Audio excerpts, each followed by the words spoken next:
చంద్రబాబు నాయుడు గారి పాలనలో అట్టడుగున ఆంధ్ర పోలీస్. ఇది నేను చెప్తున్న మాట, వైఎస్ఆర్ కాంగ్రెస్ పార్టీ చెప్తున్నటువంటి మాట కానే కాదు.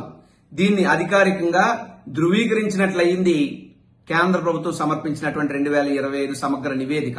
భారతదేశ వ్యాప్తంగా కూడా సుమారు 28 రాష్ట్రాలు, 8 యూనియన్ టెరిటరీలు ఉంటే వీటన్నిటిలో కూడా భారత కేంద్ర ప్రభుత్వం తీసుకొచ్చినటువంటి కొన్ని సంస్కరణలు ఏ విధంగా అమలు జరపబడుతున్నాయన్న దాని మీద కేంద్ర ప్రభుత్వం చేసినటువంటి సమర్పించినటువంటి సమగ్రమైనటువంటి నివేదికలో వాస్తవాలు తేటతెల్లమయ్యాయి. ఎందుకంటున్నానంటే భారతదేశంలో స్వతంత్రం వచ్చిన దగ్గర నుండి కూడా మనకున్నటువంటి ఐపీసీ ఇండియన్ పీనల్ కోడ్, మరి అలాగే CrPC code of criminal procedure, వీటి రెండింటి స్థానాల్లో బిఎన్ఎస్ భారత న్యాయ సంహిత్ మరియు భారత నాగరిక సురక్ష సంహిత్, ఈ రెండింటినీ కూడా కేంద్ర ప్రభుత్వం తీసుకురావడం జరిగింది.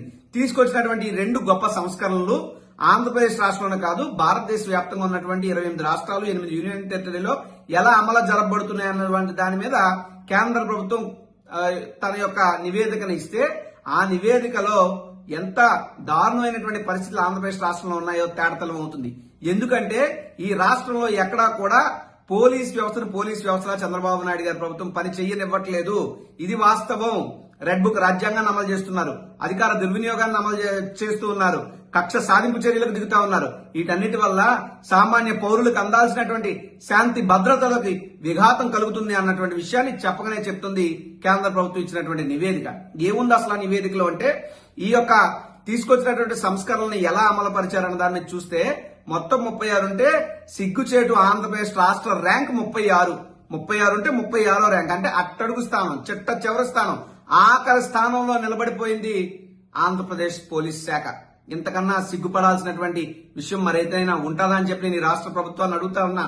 మరోపక్క ఈ రాష్ట్రంలో ఉన్నటువంటి కొంతమంది పోలీస్ ఉన్నతాధికారులేమో మేము మావోయిస్టులు పట్టుకున్నాం, ఒకేసారి 50 మందిని పట్టుకున్నాం, ఇలాంటివి ఎప్పుడు గతంలో చరిత్రలో జరగలేదని చెప్తా ఉంటే, కొంతమంది విశ్లేషకులు లేదా ఎవరైతే మాట్లాడుతున్నారో వాళ్ళు చెప్తున్నటువంటి విషయాలు ఏంటి? ఇదంతా కూడా కేంద్ర ప్రభుత్వం, వారి బలగాలు, వారి నిఘా విభాగాలు సంయుక్తంగా జరిపినటువంటి ఆపరేషన్లో వచ్చినటువంటి ఫలితాలు తప్పితే ఇంకొకటి కాదు. అరెస్టులు మాత్రమే ఆంధ్రప్రదేశ్ రాష్ట్రంలో జరిగినాయి తప్పితే పనితీరు మొత్తం కూడా కేంద్ర ప్రభుత్వాన్ని అని చెప్పి కొంతమంది పరిశీలకులు చెప్తున్నటువంటి మాట. సరే, ఏదైనప్పటికీ కేంద్ర ప్రభుత్వం ఇచ్చినటువంటి నివేదికలో ఆంధ్రప్రదేశ్ స్థానం ఎంత అంటే 36. ఏమండి, జనరల్ గా 100 మార్కులకి పరీక్ష పెడితే 35 మార్కులు వస్తే కదా మనం పాస్ అయినట్టు. కానీ చంద్రబాబు నాయుడు ప్రభుత్వానికి వచ్చినటువంటి పాయింట్లను 100 పాయింట్లకి 16.70. అంటే మీరు కనీసం పాస్ మార్కులు తెచ్చుకోలేకపోయింది. చంద్రబాబు నాయుడు గారి నాయకత్వంలో ఆంధ్రప్రదేశ్ రాష్ట్ర పోలీస్ శాఖ ఫెయిల్ అయ్యింది. ఇది కేంద్ర ప్రభుత్వం ఇచ్చినటువంటి నివేదికతో తేటతెల్లం అయ్యింది. అదేవిధంగా అసలు సగటు ఏముంది? భారతదేశంలో ఉన్నటువంటి అన్ని రాష్ట్రాలు, అన్ని కేంద్రపాలిత ప్రాంతాల యొక్క సగటును తీసుకుంటే, సగటు ఆన్ అన్ యావరేజ్ పాయింట్స్ తీసుకుంటే 36 ఇండియన్ యావరేజ్. కానీ ఆంధ్రప్రదేశ్ రాష్ట్ర ప్రభుత్వం కనీసం భారతదేశ సగటుతో కూడా సమానంగా నిలబడలేకపోయింది. దేశం అంతా యావరేజ్ 36 పాయింట్లు ఉంటే ఆంధ్రప్రదేశ్ రాష్ట్రానికి 16.70 పాయింట్లు వచ్చినాయి. ఇంతకన్నా అవమానమైనటువంటి పరిస్థితి ఏమైనా ఉంటుంది ఆంధ్రప్రదేశ్ రాష్ట్ర పోలీస్ శాఖకి? సిగ్గుపడాల్సిన అవసరం ఉంది.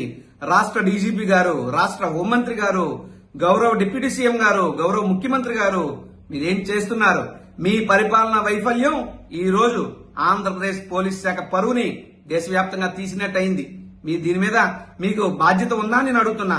బాధ్యత ఉంటే ఇకనైనా ఈ రెడ్ బుక్ రాజ్యాంగాన్ని, లేదా కక్ష సాధింపు చర్యల్ని, అధికార దుర్వినియోగాన్ని, వైఎస్ఆర్సీపీ మీద దాడుల్ని, ఇటువంటి దిక్కుమాల పనులు మానేసి పాలన మీద దృష్టి పెట్టాలని చెప్పి నేను కోరుతా ఉన్నా.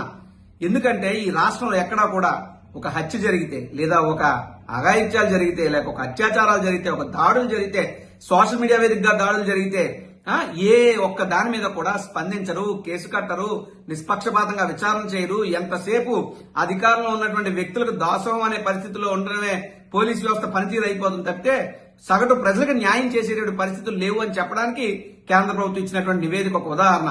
కాబట్టి ఎప్పటికైనా మీరు ఇలాంటి దుర్మార్గమైనటువంటి పాలన మానేసి చంద్రబాబు నాయుడు గారు పోలీస్ వ్యవస్థకి ఇండివిజువల్ గా పవర్స్ ఇవ్వండి, ఇండివిజువల్ గా వ్యవహరించేటువంటి అవకాశం వారికి కల్పించండి.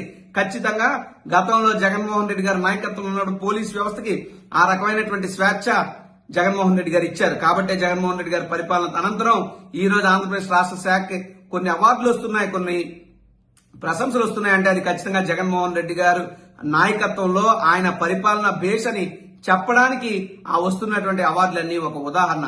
కానీ చంద్రబాబు నాయుడు గారు మీరు ఆంధ్రప్రదేశ్ రాష్ట్ర పోలీస్ శాఖ మీ వల్లే ఫెయిల్ అయిందని మాత్రం స్పష్టంగా చెప్తున్నా.